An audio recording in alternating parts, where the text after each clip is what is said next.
Hello everyone, welcome to my channel Bold and Beautiful. Today she is poisoning your son. Bill calls Dr. Armstrong to save his son, and he uncovers Grace's ruse.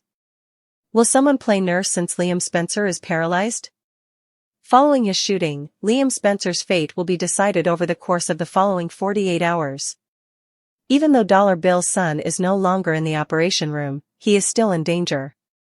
Additionally, his brain tumor can make his recuperation more difficult. Could he be confined to a wheelchair if he manages to pull through? Below are some exciting new spoilers for what will happen next on BNB. On Bold and the Beautiful, Liam Spencer has a lot of obstacles to overcome. Along with a brain tumor that is slowly killing him and cancer, he also needs to heal from an almost deadly gunshot wound that required emergency surgery.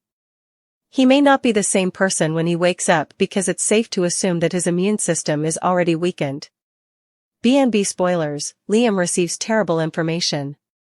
According to recent reports on soap message forums, Liam Spencer might wake up and discover something startling. He is unable to use his legs. Regarding Liam's brain tumor and the specific type of cancer he is fighting, the details have remained unclear. In order to prevent implausible plots and inaccurate information, daytime TV writers frequently use ambiguity when discussing medical issues. It's common for people with brain tumors to lose their motor abilities or eventually their ability to use their limbs completely as the tumor grows. Liam Spencer has changed. BNB spoilers suggest that Liam Spencer may wake up paralyzed and unable to move due to the stress of being shot and undergoing emergency surgery. Fortunately, both of his ex-wives are keen to help him recover. Will Hope Logan and Steffi Forrester argue over who gets to push Liam's wheelchair? When Liam awakens on Bold and the Beautiful, will he experience complications? Liam Spencer's existence hangs suspended in the agonizing limbo of the next 48 hours, a fragile thread stretched taut between the chilling abyss of death and the daunting, uncertain terrain of survival, following the violent intrusion of a gunshot that tore through his body. While Dollar Bill's son has emerged from the immediate crucible of the operating room, the stark reality is that he remains perilously entangled in a thicket of life-threatening complications, far from the clearing of safety, his already besieged system, waging a desperate, silent war against the insidious growth of a brain tumor, a malevolent shadow slowly stealing his vitality, now faces the Herculean task of recovering from the catastrophic trauma of a near-fatal wound and the invasive assault of emergency surgery. It's an understatement to declare the chips stacked against him. Liam is besieged on all fronts, his body a battleground where cancer's creeping siege meets the sudden, brutal devastation of ballistic trauma, placing his profoundly compromised immune system under an almost unimaginable strain that virtually guarantees, should he miraculously awaken from this medical purgatory, the Liam Spencer who returns will be irrevocably altered, a fractured echo of the man he once was, bearing the physical and psychological scars of this compounded nightmare. The murky details surrounding his specific cancer diagnosis and the tumor's precise location, a deliberate vagueness common in daytime drama to sidestep medical inaccuracies while maximizing dramatic potential, now take on terrifying new significance, as emerging whispers from soap message boards and spoilers paint a devastating picture of his potential awakening. Liam Spencer might open his eyes to the horrifying, soul-crushing discovery that he cannot move his legs, a potential paralysis stemming from the catastrophic confluence of events. The growth of his brain tumor alone, particularly if impinging on critical motor pathways or the spinal cord itself, could progressively rob him of motor function. However, the acute trauma of the gunshot wound, the physiological stress of massive blood loss and shock, the inherent risks of emergency neurosurgery or spinal procedures necessitated by the bullet's path, and the profound strain placed on his already weakened nervous system create a perfect storm where spinal cord injury, nerve damage, or catastrophic brain swelling affecting motor control become terrifyingly plausible outcomes, potentially rendering him permanently wheelchair-bound. This potential paralysis isn't merely a physical condition, it represents an existential earthquake, shattering Liam's sense of self, independence, and future, fundamentally declaring Liam Spencer isn't the same man, forcing him to confront a radically altered reality where mobility, once taken for granted, becomes a daily, grueling challenge, and his identity is painfully rewritten in the stark language of disability. Yet, amidst this profound personal tragedy, the volatile dynamics of his personal life ignite like dry tinder, for Liam possesses two fiercely devoted ex-wives, the fiery Steffi Forrester and the compassionate Hope Logan, both haunted by their complex history with him and both now poised, with a potent mix of genuine concern, lingering love, and perhaps unresolved guilt or a desire for redemption, to step into the fraught role of primary caregiver, setting the stage for an emotionally charged and inevitably explosive conflict over who will have the right, the privilege, and the control to nurse him back to health. The question, who will play nurse, transcends mere practicality. It becomes a brutal proxy war for love, loyalty, and dominance within Liam's shattered world. Will Steffi, with her Forrester resources, assertive nature, and deep, albeit turbulent, connection, leverage her position to command the situation, insisting her strength and experience make her the ideal caretaker? Or will Hope, embodying nurturing patience and a seemingly selfless devotion, argue her calming presence and deep understanding of Liam's emotional core are what he truly needs in this vulnerable state? The image of them fighting over who gets to push Liam's wheelchair is not just a metaphorical spoiler tease, it's a stark symbol of the power struggle about to engulf his recovery room, a battle where every adjusted pillow, every administered medication, every moment of intimate care becomes a contested territory, charged with past betrayals, lingering affections, and the desperate need to be the one who saves him now. Furthermore, the paralysis itself, should it be confirmed, introduces harrowing medical complexities beyond immobility, the risk of life-threatening infections like pneumonia or sepsis due to reduced lung capacity and compromised immunity, the agonizing development of chronic nerve pain, neuropathy, the daunting specter of muscle atrophy and pressure sores demanding relentless vigilance, and the profound psychological toll of depression, anxiety, and traumatic adjustment that could severely impede his will to fight the still-present cancer. His awakening, therefore, promises not relief, but the next harrowing chapter, the delivery of potentially horrible news, confirming paralysis, the agonizing process of diagnosis and prognosis, the grueling onset of rehabilitation that may feel Sisyphean, and the immediate, visceral clash between Steffi and Hope over who will be his anchor, his advocate, and ultimately, the dominant force in his vulnerable new existence. Liam Spencer's survival, should he achieve it, is merely the end of one ordeal and the brutal beginning of another, a life redefined by limitation, a constant medical battle overshadowed by the tumor's lingering threat, and an emotional minefield meticulously laid by the writers, where the battle to play nurse becomes the central, deeply personal conflict testing the very fabric of his relationships and determining what fragile semblance of a future he can rebuild from the wreckage. The absence of Bill Spencer defies logic. Bill Spencer's absence is incomprehensible. Luna, a lady he assisted in getting out of jail despite the fact that she killed 2 people last summer, recently shot his kid, who currently has brain cancer. The question that everyone has is, however, how Bill will defend himself after letting a murderer go free knowing that she might put his ex, her son, and grandkids in danger. We don't know, and the show will have a difficult time explaining. All of this is also taking place during Liam's cancer narrative. On social media, B&B fans undoubtedly had a lot to say about the issue. Some even made the observation, Luna was a simple and dull character when she came to town. There was nothing intriguing about her personality. They chose to take a different approach by making the character a psychopathic killer and placed her in a straightforward love triangle including Zand and RJ. What will happen to Luna next? With the mint subplot and everything, there were a lot of plot gaps, and she was beginning to resemble a cartoon villain. However, other fans, including myself, choose to overlook the problems and simply enjoy the ride that went south so quickly that we didn't anticipate it because Lisa Yamada's performance was so amazing. I kind of wish they had her just going around being slightly evil on the show and menacing people but not murdering anyone, remarked another admirer of the program.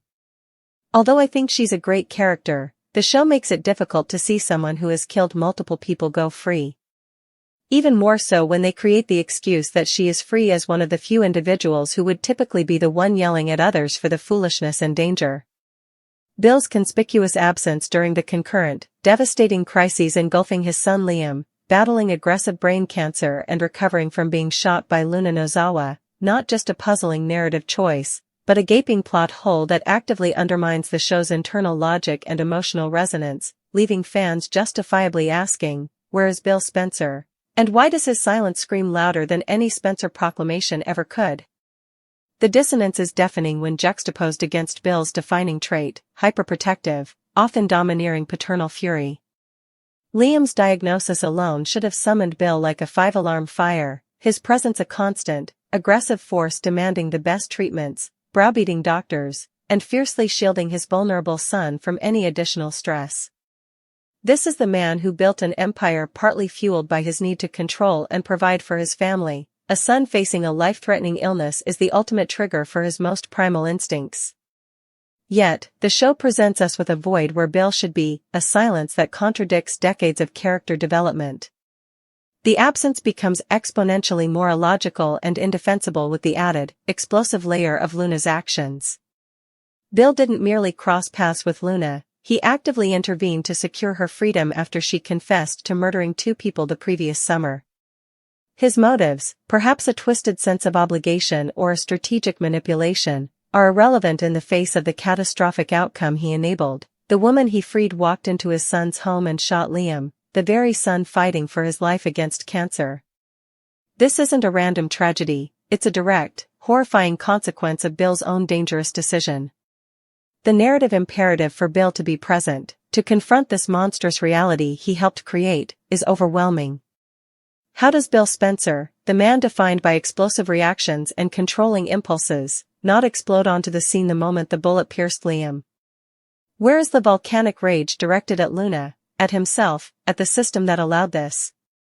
Where is the agonized guilt, the desperate need to be at Liam's bedside, not just as a father witnessing a health crisis, but as a man confronting the horrifying fact that his actions directly contributed to his already suffering son being gunned down? The character demands this confrontation. Furthermore, Bill is now politically and morally exposed in a way that demands immediate, on-screen reckoning. How can he defend the indefensible? How does he justify to Steffi, to Hope, to Brooke, to the entire Forrester/Logan clan, and most importantly, to his own conscience, that he unleashed a known killer who then nearly took Liam's life? This isn't just family drama, it's a potential career-ending, reputation-destroying scandal for a public figure like Bill Spencer. The legal ramifications alone, the civil liability, the potential criminal negligence accusations swirling around his interference in Luna's case, should have him lawyered up and fighting on multiple fronts. His absence isn't just about missing emotional beats, it's about skipping crucial plot mechanics that his character is intrinsically woven into. The show's attempt to navigate these waters without Bill feels like trying to stage King Lear without Lear himself. The central figure whose actions precipitated the chaos is inexplicably offstage during the storm's peak. The narrative strain is palpable, forcing other characters to awkwardly navigate the fallout of Bill's choices without him present to face the music. This lack of accountability weakens the impact of Luna's crimes and diminishes the gravity of Liam's suffering, making both storylines feel strangely unanchored. Fans, as evidenced by their vocal reactions online, intuitively grasp this disconnect. Comments highlighting Luna's jarring transformation from a simple and dull character trapped in a tepid love triangle into a psychopathic murderer underscore the perceived narrative desperation. The much-maligned Mint subplot and the descent into perceived cartoon villainy, while occasionally buoyed by Lisa Yamada's commendable performance, are symptoms of a larger issue. The show seems willing to sacrifice character consistency and logical plot progression for shock value. Bill's absence is the most glaring symptom of this tendency. As one fan astutely pointed out, the absurdity is compounded exponentially because Bill Spencer is precisely the character who would normally be shouting at others for how stupid and dangerous the idea of freeing Luna would be. He's the embodiment of aggressive, pragmatic, often ruthless, self-interest and family protection. To have him be the one who made this catastrophic decision and then vanish, rather than own it or grapple with its horrific consequences in real time, is a profound betrayal of his core identity. It transforms a potentially complex exploration of guilt, responsibility, and paternal failure into a frustrating narrative evasion. What's next for Luna? The question hangs in the air, but it's overshadowed by the more pressing, illogical void: what's next for Bill? How can the show possibly explain his absence during these pivotal, life-altering events for his son? Any eventual return and explanation will feel retroactive, forced, and likely insufficient. The damage to the character's credibility and the storyline's integrity is already done. The raw, visceral reactions, the rage, the guilt, the desperate bedside vigils, the furious legal and familial battles that should be playing out now with Bill Spencer at their center are missing. In their place is a silence that doesn't just stretch credulity, it actively breaks the narrative contract The Bold and the Beautiful has with its audience. Bill Spencer's absence during Liam's dual battles against cancer and a bullet fired by the killer he freed isn't just a missed opportunity, it's a fundamental failure of storytelling logic that makes no sense at all. The phone trembled against Bill's ear, slick with the cold sweat that had been beading on his temple for hours, days, weeks, as he watched his vibrant 8-year-old son, Timmy, shrink into a ghost of himself. The relentless drumbeat of Dr. Armstrong's receptionist's please hold echoing the frantic hammering of his own heart, a counterpoint to the terrifying silence emanating from Timmy's room where the boy lay listless, swallowed by pillows far too large for his dwindling frame, his skin waxy and pale, dark smudges bruising the delicate skin beneath eyes that had once sparkled with mischief but now held only a dull, unnerving vacancy. "She is poisoning your son." The anonymous, rasping whisper, hissed through the phone line just an hour ago, still reverberated in Bill's skull, a poisonous seed taking root amidst the tangled weeds of his exhaustion and fear, its tendrils wrapping around every unexplained symptom, every baffled specialist, every reassuring word from Grace that now curdled into sinister possibility. Grace, his wife, Timmy's devoted stepmother for the past 3 years, the woman who had stepped into the aching void left by Timmy's late mother with seemingly boundless patience and affection, who had tirelessly nursed Timmy through this inexplicable decline, brewing herbal teas, meticulously preparing bland, easily digestible meals, sleeping in the armchair by his bed night after night, her own exhaustion etched as deeply as Bill's, yet, the accusation, vile and unthinkable, refused to be silenced, forcing Bill to confront the chilling disconnect between Grace's saintly devotion and the terrifying reality of Timmy's relentless wasting, the violent stomach cramps that doubled the boy over, the bouts of vomiting that brought up nothing but bile, the alarming hair loss, the fingernails developing strange white lines, the diarrhea that was increasingly described as resembling rice water, symptoms dismissed as a severe, persistent virus or baffling autoimmune reaction by previous doctors, but now, under the lens of that whispered accusation, morphing into horrifying signposts pointing towards a deliberate, insidious act. Finally, after an eternity measured in shuddering breaths and the faint, ragged sound of Timmy's breathing from down the hall, Dr. Armstrong's calm, authoritative voice cut through the static of Bill's panic. "Bill? What's happening?" The receptionist said it was urgent about Timmy, and the dam broke. The words poured out in a desperate, choked torrent, the sudden, severe relapse, the terrifying new weakness, the whispered accusation, the gnawing suspicion that had taken hold like a parasite, the litany of symptoms Bill now recited with dawning, horrified clarity, describing the garlicky odor he sometimes thought he caught on Timmy's breath that he'd foolishly attributed to medication, the numbness in the boy's fingers and toes Grace had blamed on poor circulation during illness, the muscle cramps she'd soothed with warm compresses. Poisoning? Dr. Armstrong's voice, usually unflappable, sharpened with immediate, grave concern. "Bill, listen carefully. Get Timmy to Mercy Hospital ER now. Don't wait for an ambulance if you can get him there faster safely. Tell them I'm on my way and ordering a full toxicology screen immediately, specifically requesting tests for heavy metals, especially arsenic. Explain the symptoms, mention the rice water stools specifically. Do not let anyone give him anything to eat or drink, nothing, not even water, until I arrive and tests are run. Do you understand?" "Nothing." The weight of Armstrong's suspicion, a professional confirmation of Bill's darkest fear, was both validating and utterly devastating. "Arsenic?" Bill whispered, the word tasting like ash. "It fits the clinical picture you describe, Bill, horrifyingly well," Armstrong replied, his voice tight.